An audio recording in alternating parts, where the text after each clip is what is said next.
Good morning, friend. Today we'll learn about the inductor. Okay, inductor is basically a energy storage device, which is store the energy in form of a current. Okay, and another energy storage device is a capacitor. Okay, which is stores the energy in form of a voltage. Okay, now the inductor is a very important element when we are studying electrical and electronic circuits. So to understand the basic working of inductor is very important. Okay, so we'll see how the inductor works. Okay, so inductor is nothing but if we see the construction of a inductor, okay, it is nothing but it is having a core, and so winding is there, okay, on that core. Okay, so electromagnetic core is there, and this is the winding on that core. Okay, same as the other windings that we are doing. Okay, now let's say I'm connecting some circuit, okay, with this inductor, and we'll try to understand the working of this circuit or this inductor. Okay, say this resistance is there, it is set to R1, this switch is there. Okay, now uh, I'm what I'm closing the switch. Okay, this is some voltage source is there. I am closing this switch. Okay, now what will happen, because of the I have closed the switch, the circuit will be completed, some current will be flow, let the current flowing, that is I1. Okay, and because of this current is flowing through this winding, and as this is a core, the flux will be produced in this core. Okay, let's say this flux will be phi 1. Okay, now as this is a DC supply, okay, so the current will be constant, so flux will also be constant. Okay, and according to the Faraday's law, we know that the electromagnetic induction induced EMF is given by E is equal to m into d phi by dt. So as there is no change in the flux, the EMF will also be zero, because d phi by dt will be zero. The change is the flux is not changing. Okay, that's why the d phi by dt will be equal to 0. Okay, now consider I am changing this resistance from R1 to R2. Okay, now as the resistance I am changing, the current will also change from I1 to I2, and because of that this flux will also be changed from phi 1 to phi 2. Now there is a change in flux. Okay, so there is a rate in change of flux. Okay, so I will get the EMF. Okay, that is given by m into d phi 2 minus phi 1 divided by dt. Okay, according to Faraday's law of electromagnetic induction, we will get the uh, the voltage across the inductor. Okay, and because why we are getting the voltage, because of the change in resistance. Let's say this resistance is nothing but our load. Okay, so due to the change in the load, we are getting a change in phi, and that's why we are getting some voltage. Okay, and let's say this voltage.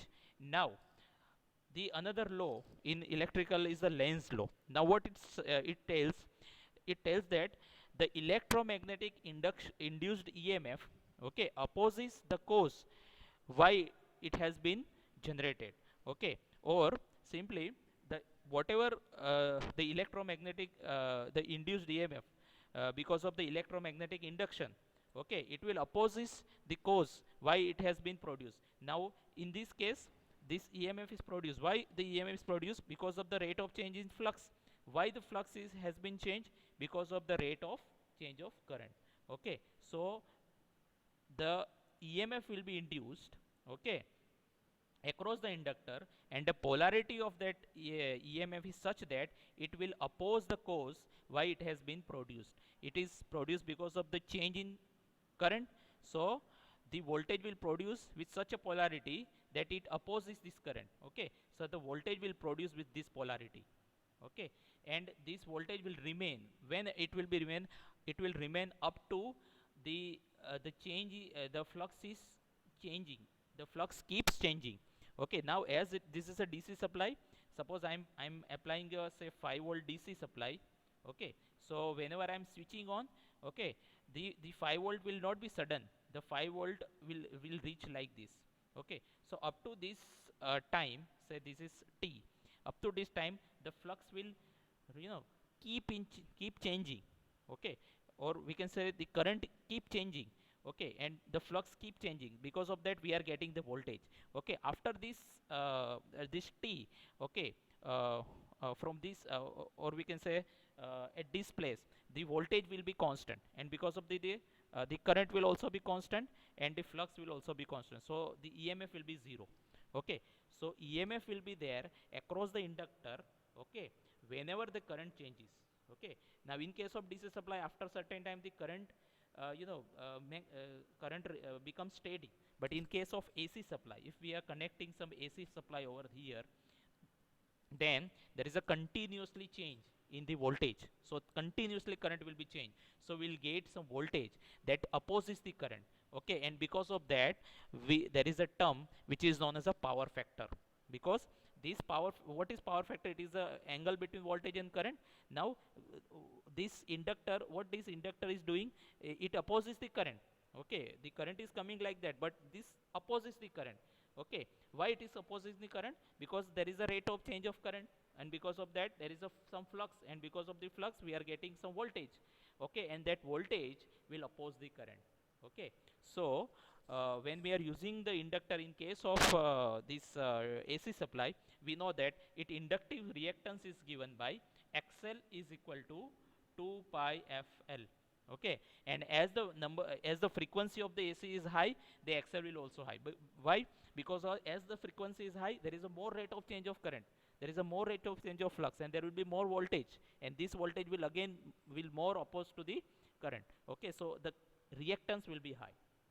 In case of DC, this we know that after certain time it becomes 0, because this is the pure DC, okay. And this pure DC does not have any fluctuation, and as there is no fluctuation, current will also be steady, and flux will also be steady, so no EMF will be there, no opposition will be there, okay. So in case of inductor, in case of say DC supply, we know that the frequency is 0, so capacitive so inductive reactance for DC will also be 0, okay. So this is how the inductor works, okay. So if I'm changing the current through the inductor, okay, it opposes the current flowing through the inductor, okay. And that will remain, that opposition will be remain up to a moment till which the flux is changing, okay. Once the flux becomes steady, okay, it will not oppose the current, okay. So this is how the inductor work, okay. And this is XL is 2 pi FL is the equation which shows how the inductor is providing us the reactance, okay. Reactance is nothing but it is same as the resistance, okay, but the resistance does not depend on the frequency, but the reactance depends on the frequency, okay. So it is basically if any circuit has only resistance, we simply write Z is equal to R. But if the circuit has inductor or capacitor, or if say it has an inductor, we write R plus J omega L, okay. R plus XL, R plus J uh, XL, right, or omega L, okay. So this is nothing but the imaginary term. Imaginary term is nothing but a term which depends on some another, some, this is nothing but the resistance only, okay. Z is nothing but the resistance, but a resistance which depend on some parameter, okay. In this case it depends on the frequency, okay, because R is independent of frequency, but this XL is dependent on the frequency. So that is nothing but Z.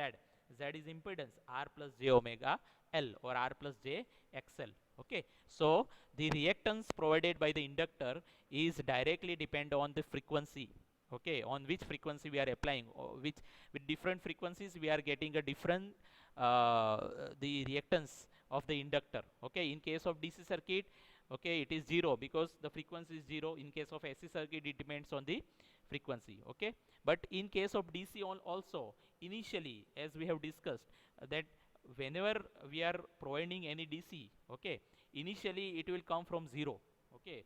So let's say I am applying 5 volt DC, okay, suddenly it will not become 5, it will become 5 after certain time. So this is nothing but the rate of change of current, okay. That will also induce the EMF, that is initially only. After certain time the current or the voltage will become steady, okay. So flux will also become steady, so there is no effect of the flux, or if there is no the EMF will not be produced after certain time, because now the current becomes or voltage become steady, okay.